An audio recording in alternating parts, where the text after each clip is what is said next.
Hi guys, so I want to compare like 15 Pro Max to the Tecno, the one that I bought for less than 1.5. So yeah, I know it's not a fair comparison. It's just to compare, nothing personal. It's just comparing two phones before people come like for me in my comments.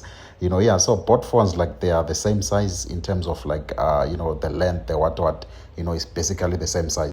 So the only difference is the iPhone 15 Pro Max has like a titanium, but both of them they use USB-C, and then it also has like wireless charger. This one is just a plastic phone, no wireless charger, no reverse wireless charger, anything like that. But yeah, it's a decent phone. I mean, for like less than 1.5, like I've said before. So both of them they do have like the iPhone has like the Face ID. This one has the face unlock or the fingerprint. So in terms of the software, the iOS is running like iOS 26.2.1, and then this one is running Android 15.1.2. It's not the latest, but yeah, what can we do? So what I want to do is to compare YouTube. As you can see, the speed test. So I don't think this phone is like, it's just neck and neck. I know the iPhone is going to, of course, have that, because it's the better phone compared to this one, but you can even see the quality.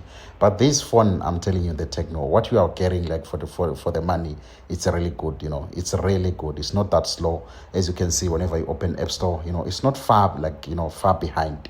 The phone is good. It works well. It has 120 Hz also, mind you, a fingerprint, all of these things. Here I was trying to open like YouTube Studio on iPhone. It was already open, so it was my mistake.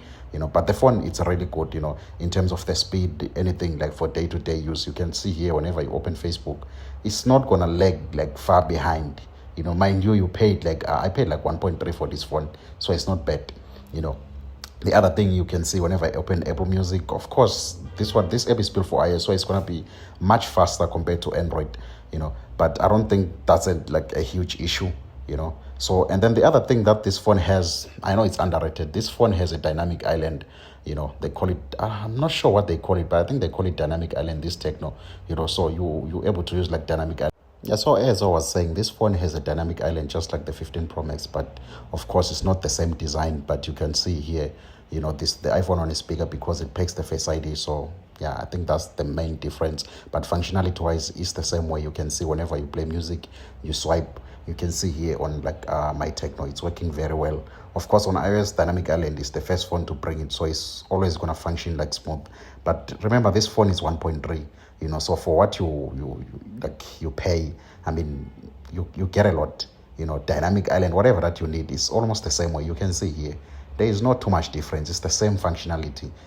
It's not like something that's bad or anything like that. This is like the value of this phone.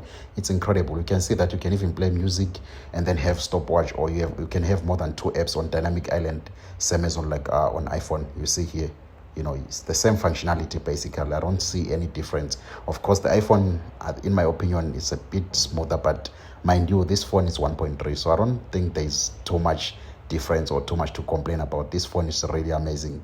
Like I'm talking from experience. I've been using this phone for almost 2 months now. It's not lagging. I don't get any lag. So I've used a lot of Android phones. Most of them, they do lag for me, but this one, I'm not talking about the high end, I'm talking about the budget phones. So this one is not lagging or anything like that. It's not like far behind. For example, whenever I go to gaming, maybe I open DLS. Of course, the 17 the Pro chip is always gonna be faster compared to this one, But I don't think this is too bad, for what you get, for what you pay. Sorry, this phone is really amazing. As you can see here, even if I try to compare Amazon, yeah, it was kind of lagging behind, but mind you, the price compared to the 15 Pro Max, of course, it's not the same thing. So yeah, in terms of camera, this phone has also a brilliant camera for the price. It's not always going to give you the pictures of an iPhone, or the flagship other Android phones, but for what you pay, it's really good. It does not have like an ultra wide camera, or a telephoto, but yeah, it's really good. It's 13 megapixels compared to the 48 megapixels on iPhone. But anyway, most people, let's be honest, no one uses 48 megapixels or yeah, guys, so that's basically it. Just leave a comment if you want me to compare other things, but yeah, this is the comparison.